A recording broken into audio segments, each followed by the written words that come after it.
We'll keep you updated on the escalating conflict in the Middle East. Back in the country now, where Nyandarua County has been thrown into mourning following the tragic death of one of its longest-serving nominated MCAs.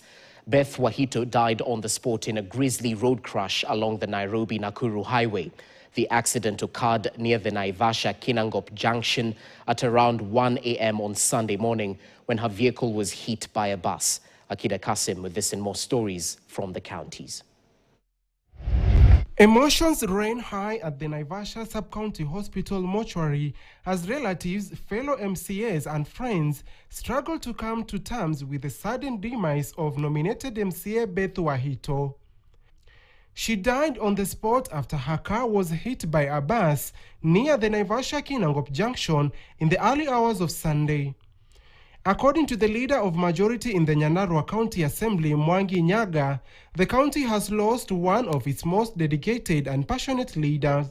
Na ni kiongozi ambaye alikuwa anapatia viongozi wengine ambao wachanga a lot of wisdom, oozing wisdom, a lot of guidance, and it is totally sad moment.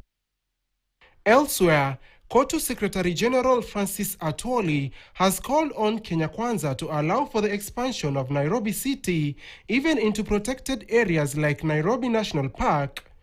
He noted that the government has already committed to the city's development through major infrastructure projects, including new railway lines and roads, to enhance the movement of goods and services. Even the national park, the Nairobi Park, where we have animals and so on, it must be used to develop Nairobi. We need a new Nairobi with wide roads. We need a new Nairobi with facilities. We need Nairobi with proper industrial park. We need to have a manufacturing place because it is only Nairobi which has not been decongested in Africa.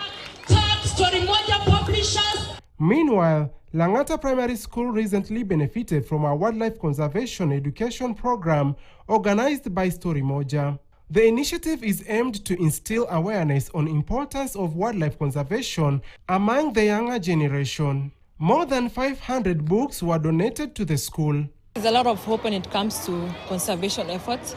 We've been able to see the threat of poaching coming down significantly in the last decade. And therefore that's evidence that if we come together, if we're able to collaborate, that we can actually bring down the threat. There were also calls for the government to zero-rate the publication of books to encourage and motivate upcoming authors. Speaking during the event, which brought together students from primary, secondary and tertiary institutions across Nairobi, Dr. Hassan Kinywa emphasized that such efforts will help promote a reading culture among students.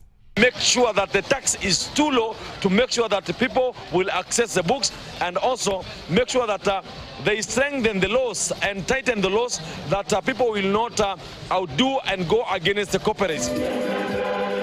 Finally, in Machakos County, Governor Wavinya Ndeti has urged President William Ruto and the Kenya Kwanza administration to listen to the concerns of youth, particularly Gen Z, who have been actively expressing their frustrations through peaceful protest. Na hawa watoto hata wanauawa ni watoto kama wale wako. Ni wewe uko na usukani. Jua vile utakaa nao watoto na wasikize. She also appealed to the government to allow young people to mourn their peers who lost their lives during last year's Gen Z protests. Akida Kasim, KTN. Moving on, the completion of the multi-billion